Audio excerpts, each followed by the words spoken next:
Oke, selamat siang. Assalamualaikum warahmatullahi wabarakatuh. Berjumpa kembali dengan Mas Bro Tegal. Full info untuk kalian semua hari ini. Saya akan bahas PP dan juga koin Cardano. Charles, ada berita besar untuk Cardano nanti di tahun 2026. Ya, yang mana sekarang market turun biasa. Ini weekend, jangan melihat di depan layar dengan perdagangan spot, tapi kita harus tahu memahami cerdas sedikit yang di balik belakang layar, terutama data on-chain bahwa paus akumulasi terus di saat penurunan begini. Artinya di saat kondisi turun gini, cicil bertahap, mencicil bertahap, ini yang akan dijadikan kita punya cuan besar ke depan. Dari harga murah kita cicil. Bukan sebaliknya, ketika harga mahal, euforia, FOMO, jual kebun, jual kambing, masuk kripto itu keliru, salah, luput ya. Jadi saat penurunan seperti ini saja hajar saja, nggak usah takut. Bang, sekarang pun altcoin sudah jadi kentut. Ngapain kita CL kalau jadi kentut gini ya, kita harus ikut kentut ya, artinya kita nyetut ya, akumulasi terus, semangat ya. Saya jelaskan untuk koin PP ini sebelum saya bahas Cardano dan akan pergerakan pasar yang besar di tahun 2026, saya akan bahas PP dulu. PP itu koin yang terbaik menurut saya setelah Shiba dan Doge itu terjadi di PP. PP akan bermasa panjang. Untuk soal harga ke depan tidak ada batasan. ATH ataupun RP1 MC-nya itu masih normal, masih waras, nggak muluk-muluk, masih tergolong untuk MC. PP membuat 1 rupiah itu masih uang kecil. Kalau uang ASN itu udah uang kayak buang ludah saja, itu fakta kawan ya. Tapi tetap saya ingatkan, kalian tetap dior, riset sendiri. Mas Bro tidak bertanggung jawab atas kerugian kalian, karena semua investasi apapun apalagi kripto berisiko tinggi, bisa cuan atau habis-habisan mendadak, sangat tinggi risikonya. Harus pahami, belajar fundamentalnya koin, nggak ngasal ya.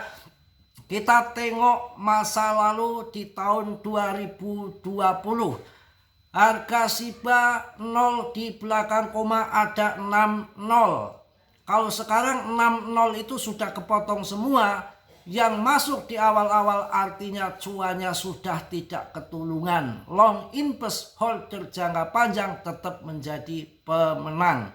Kita lihat Dogecoin. Dogecoin sama. Di tahun 2020 harganya 20 rupiah.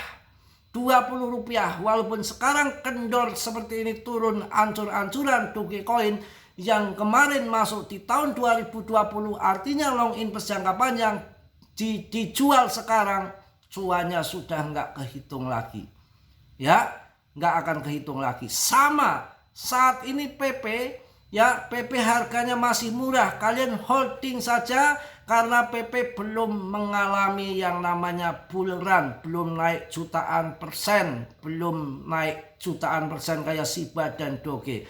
Punya potensi yang sangat besar. Kalau kalian nanti setelah akhir tahun, usai tahun baru, usai Natalan, usai, pasti debt liburannya udah cukup selesai. Dan saya rasa nanti di tahun 2026 di Januari mulai bermunculan koin-koin baru, meme coin yang kentut-kentutan itu. Jangan kalian terpancing ya, jangan terpancing, karena datanya dari tahun 2013 hingga sekarang hanya 3 yang mampu bertahan. Saya yakin nanti yang lainnya semua akan jadi kentut, walaupun tidak scam, paling tidak rupul. Contohnya dari tahun 2020 hingga sekarang, Loki, ada si koin Breeze, ada koin satunya lagi itu Baby Doge. Saya ngikuti perjalanannya, sekarang juga nggak ada perkembangan sama sekali. Karena perkembangan koin itu, satu adalah debtnya sudah tidak ikut campur, desentralis murni. Kemudian ya, pasokannya beredar semua, dan ada orang besar di balik layar. Doge, kenapa Doge sampai market capnya gede melebihi Cardano. Di situ ada Elon, sosok besar yang anak buahnya banyak. Kemudian Shiba meledak tahun 2021, banyak investor yang masih bertahan hingga sekarang. Yang ketiga ini adalah PP, bibit unggul. Saya rasa akan bermasa panjang karena PP itu tidak pernah keluar-keluar promo-promo seperti XRP, nggak pernah, apa adanya saja, tanpa peta jalan, tanpa roadmap, tanpa karbitan, berjalan murni sesuai seleksi alam. Benar ini katakan Mas Bro, seleksi alam. Bahkan yang membuat BTC baru yang akan nyaingin BTC, ada Binetwork lah, ada BTC AIBC, banyak sekali dulu. Semua tidak ada yang mampu menggeser kekuatan yang namanya seleksi alam. Ya, itu nggak ada.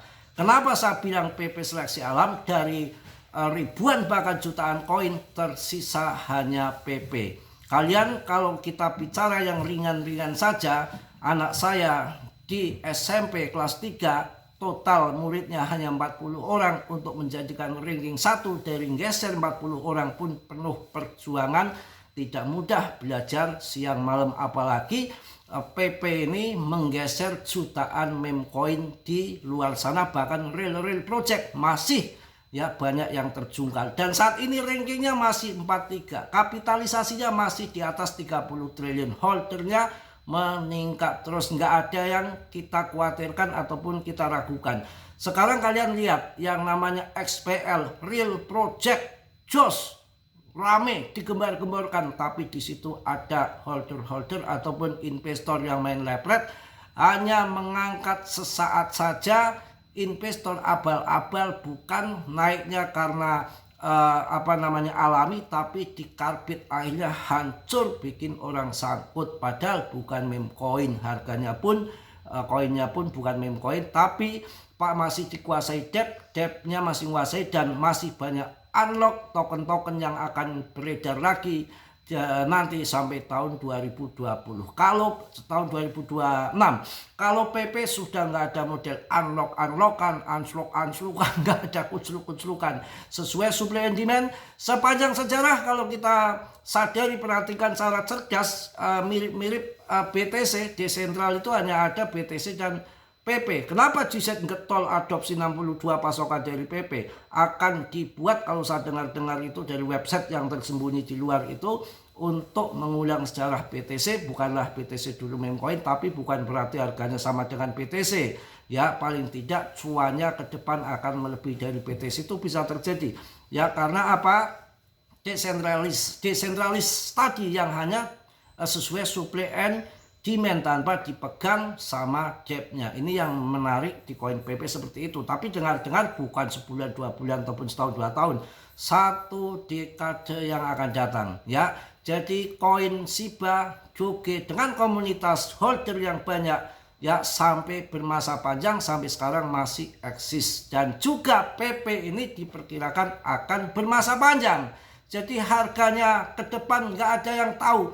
Bisa tanpa kita sadari bisa lebih dari Rp1, itu saya rasa masih sangat yang wajar, karena tidak sampai market cap gede yang jutaan persen seperti Shiba pun bisa. Harus semangat. Kalau mereka akumulasi, kita ngikut saja akumulasi. Ya, harus semangat, harus yakin, karena ini kripto.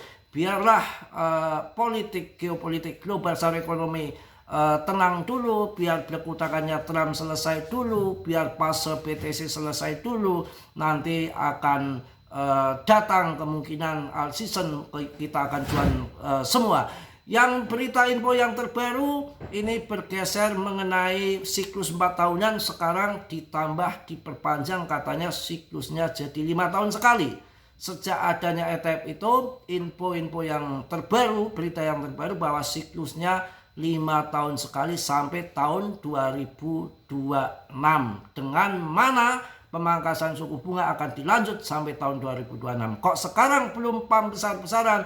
Duit itu sudah banyak, sudah terkumpul di USDT. Mereka belum mau masuk sebelum dana institusi stimulus ataupun 2,3 triliun dolar itu disuntikkan ke market. itu belum mau. Investor nggak mau kecolongan duluan karena rakusnya dari institusi yang bermain lepret juga seperti Trump dan anak buahnya, ada si Eric Trump anaknya, dan ada sekelompok institusi sampai Charles Gemboran bengok ya, jengkel. Itu kalau investor di luar institusi masuk duluan, dia bisa banting, bisa jualan. Karena apa? Saya yakin mereka masuk di PTC pun sebelum 1 miliar mereka masuk. Ya memang ada yang masuk di pucuk untuk scalping, mereka sudah TP di 2,1 miliar tadi. Tapi dia mempunyai koin-koin BTC yang masuk sebelum 1 miliar. Bahkan di bawah 500 juta waktu sebelum halving PTC, mereka institusi sudah pada masuk, yang pakar-pakar kripto, dan kemudian menarik investor-investor baru yang masuk di pucuk banyak tapi ditikam sama mereka. Untuk PP semangat, susah 1 tahun 2-3 tahun belum tentu lagi kita mencari koin sebagus fundamental seperti PP ya. Kita juga menunggu BTC-nya turun. Kini ada 3 narasi kripto yang bisa mendominasi tahun 2026. Jadi diperpanjang siklusnya sampai tahun 2026 ya. Tenang, nggak usah buru-buru. Dan kalau berbicara di sini, ini ada dari koin Gecko, ini yang mendominasi di tahun 2026 itu adalah meme coin ya, meme coin, terus official intelligence AI ya, ini real world asset ya, kemudian ada Solana meme coin, Solana ekosistem, ETH, dan banyak lain lah, bla bla bla bla bla gitu ya. Oke, itu yang akan terjadi mendominasi di tahun 2026. Pembayaran menyatu dengan infrastruktur internet akan maju ya, perkembangan zaman akan maju. Kemudian seperti yang saya janjikan tadi, Charles Hoskinson bagikan rencana besar Cardano tahun 2026. Ini masa depan Cardano Real Project. Charles Hoskinson, pendiri Cardano, baru-baru ini mengungkapkan visi mendetailnya tentang masa depan blockchain ini dalam Investstream yang dilakukan pada 1 Desember. Hoskinson mengakui bahwa perselisihan internal telah memperlambat momentum Cardano, namun ia optimis bahwa plafon ini kini siap untuk mempercepat pertumbuhan kepemimpinan dan tantangan internal ya. Pokoknya tahun 2026 ada perubahan besar dari Cardano. Mudah-mudahan kita cuan semua. Lebih dari setahun setelah Hard Fork Chain, transformasi tata kelola Cardano akhirnya terwujud, namun tantangan teknis yang signifikan masih tersisa, terutama mengenai interoperabilitas model UTXO. Cardano menghambat dukungan asli dari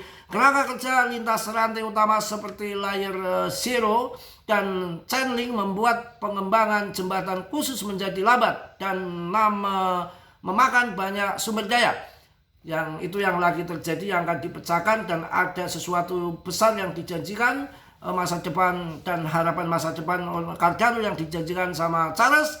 Prioritas termasuk jembatan alat analitik, peningkatan dompet dan stablecoin kelas atas. Urgensi ini tidak luput dari perhatian komunitas. Seorang pendukung menyebut penjelasan Hoskinson sebagai hal penting bullish tahun ini, memuji kejelasannya, realisme dan peta jalan yang siap dieksekusi. Jadi memberikan informasi bahwa nanti tahun 2026 untuk Cardano akan bullish besar-besaran, itu yang dijanjikan sama Charles Hoskinson. Mudah-mudahan betul fakta adanya. Mungkin itu aja yang saya sampaikan. Tetap semangat, tetap yakin. Happy weekend untuk kalian. Kita nggak perlu ketakutan di saat turun. Justru kita waktunya untuk masuk ya. Peduli setan Trump, peduli setan Fed, semua market belum naik, kondisi masih kering. Nanti tunggu likuiditas masuk besar-besaran, kita tunggu. Dan juga tidak mungkin juga akan turun kendor terus, mau tutup, mau berubah jadi slot. Ini adalah manipulasi, ini adalah game murni, adu catur, adu strategi. Kekuatan kita, finansial kita diuji di sini. Di saat turun seperti ini, sahabat, kita tahu bersama bahwa tahun 2020 ketika kondisi belum naik, ada serangan COVID-19, harga Cardano melempem, Matic melempem, semua melempem, plem semua. termasuk koin Doge, Shiba pada waktu itu seperti nggak ada harapan karena belum terjadi. Inilah kripto. Mirip kondisi saat ini seperti tahun 2020 yang harga ancur-ancuran, kita minggat, nanti kita pelangap-pelungut, CL kita pelangap-pelungut, nggak taunya nanti beberapa bulan ke depan di kuartal 1 menjadi pump besar-besaran dengan dana besar ataupun dana-dana sekar yang akan masuk kripto. Kita harus cerdas melihat pandangan ke depan ya untuk jangka panjang, bukan melihat semata harga sekarang yang lagi terjadi. Ini penting dalam mengenal investasi kripto seperti itu ya. Mungkin itu aja yang saya sampaikan. Jangan khawatir selagi kalian membeli koin-koin yang bagus-bagus untuk ke depan saat bear hajar BTC. Nggak perlu masuk meme coin mau dipromokan kayak apa, apalagi Trump ini bukannya ngangkat market, sibuk ngurusin koin barunya dia, meme coin yang berbasis game. Kampret bener ya. Kita harus sabar. Yang mana kalau mereka itu turun kondisi market turun tuh mereka enjoy aja, senang-senang aja, malah akumulasi besar-besaran, dananya oke, dananya banyak, dia nggak peduli mau setahun 2 tahun hancur juga, yang buat makan puluhan tahun dia udah siapkan. Beda kita ya, seminggu nggak naik kita nggak bisa ngopi, udut sudah utang warung, piye priben bapaknya aja kayak kuek lah ya, orang Tegal kalau nggak ngapak kurang kepenak aja kayak kuek gitu ya. Mungkin itu aja yang sampaikan di siang hari ini. Tetap semangat, tetap yakin, optimis. Rezeki nggak akan kemana. Rezeki bukan dari Katram ataupun dari Powell ataupun dari setan, nggak ada ya. Kalau Gunung Kawi dari setan memang ada ya. Jadi rezeki yang benar datangnya dari Allah Subhanahu wa Ta'ala. Kita tunggu, mereka hanya pelantara saja. Kalau kita ingin cuan besar ya hati kita harus bersih, jangan dilawelan ngebut sana sini. Kita yang ikut market, bukan market ikut kita. Belum naik ya kita mau ngomong apa, tunggu sampai naik. Yang penting nggak CL, koin kita masih ada. Bahkan teman-teman kita yang bermain lepret tentunya bukan koinnya lagi, nominal lagi yang turun, akan tetapi koinnya sudah hilang dimakan mardiah. Mungkin itu ya. Oke, selamat siang semua, tetap semangat, dan Mas Bro di sini selalu ingatkan dalam dunia kripto berisiko tinggi. Bisa cuan atau habis-habisan, dan Mas Bro tidak bertanggung jawab atas kerugian kalian. Semua risiko ditanggung masing-masing, ditanggung penumpang. Yang positif kalian ambil, yang buruk kalian tenang. Kiranya sudah yang belum subscribe untuk subscribe. Yang sudah, Mas Bro ucapkan banyak-banyak terima kasih. Di sini video nggak dibikin yang aneh-aneh, yang model-model, fakta katakan fakta, yang pahit-pahit ya katakan pahit, yang manis saya katakan manis, tidak ada edit, tidak apa, blekutakan sak sornya bibir mau ngomong apa. Karena apapun yang terjadi, tidur ataupun ranting yang patah pun sudah dituliskan di sana. Artinya omongan ucapan saya harus mengalir sesuai alam saja ya. Salam dari Tegal, Mas Bro. Wassalamualaikum warahmatullahi wabarakatuh. Jos Kronyos.